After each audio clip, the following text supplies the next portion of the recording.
Hello friends, welcome to Telugu audio story. మీరు కనుక ఛానల్ని ఫస్ట్ టైం చూస్తున్నట్లయితే ఛానల్ సబ్స్క్రైబ్ చేయండి, లైక్ చేయండి. అలాగే ఈ స్టోరీపై మీ వాల్యుబుల్ ఒపీనియన్ని కమెంట్ రూపంలో తెలియజేయండి. ఇక కథలోకి వెళ్దామా? చెల్లి నీవెవరో పార్ట్ 75 చూసే ముందు పార్ట్ 74 చూడండి. లింక్ డిస్క్రిప్షన్లో ఇవ్వడం జరిగింది. ఆంటీ హెల్త్ చాలా రోజుల నుంచి డిస్టర్బ్డ్గానే ఉంది. నీకు చెప్తే ఫీల్ అవుతావని ఎవ్వరూ చెప్పలేదురా అని చెప్పిన ఉదయ్ని తలెత్తి చూసిన రాణా కళ్ళు భస్మం చేసేలా భయపెట్టాయి.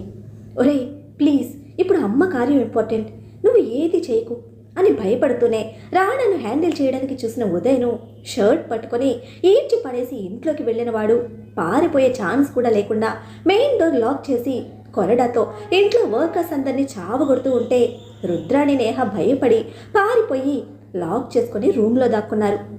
ఆపడానికి ట్రై చేసిన ప్రతాప్ వర్మ, ఉదయ్ కూడా రాణా ఆవేశాన్ని తట్టుకోలేకపోయారు. ఎవరైనా చచ్చిపోతారేమోనని భయం కూడా స్టార్ట్ అయింది ప్రతాప్ వర్మలో. అంత మూర్ఖమైన ఆవేశంలో ఉన్నాడు రాణా.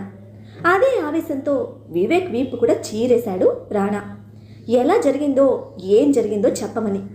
మావయ్య ప్లీజ్ హెల్ప్, సేవ్ మీ అని నేల మీద పడి పొరలాడుతూ అరుస్తున్న వాడి అరుపులు వర్కర్స్ అరుపుల కన్నా దారుణంగా ఉన్నాయి.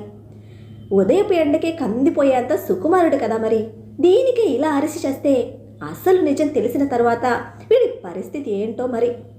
మొదటిసారి అదుపు తప్పిన రాణా ఆవేశం రాక్షసుడిని తలపిస్తూ ఉంటే ఏదో ఒక అనర్థం జరిగేలోపే ఆపాలనుకున్న ప్రతాప్ వర్మ, దీనికంతటికీ కారణం అమృత, గుడ్డిగా తనని నమ్మిన నువ్వు, నీ భవిష్యత్తు కోసం వెంపర్లాడిన నేను, కేవలం మనమే మీ అమ్మ చావుకి కారణమయ్యాం అని అరిచి చెప్తున్న ప్రతాప్ వర్మ ఒక్కో మాట రాణా గుండెల్లో శూలాన్ని దించినట్టే అయింది. చుట్టూ ఉన్న అందరినీ చూసి కొరడా విసిరేసి బయటకు వచ్చిన రాణా ఇక తిరిగి ఇంటికి వెళ్ళింది లేదు. అందరినీ హాస్పిటల్లో అడ్మిట్ చేసి ఈ మ్యాటర్ బయటకు రాకుండా చూసుకోమని ఉదయ్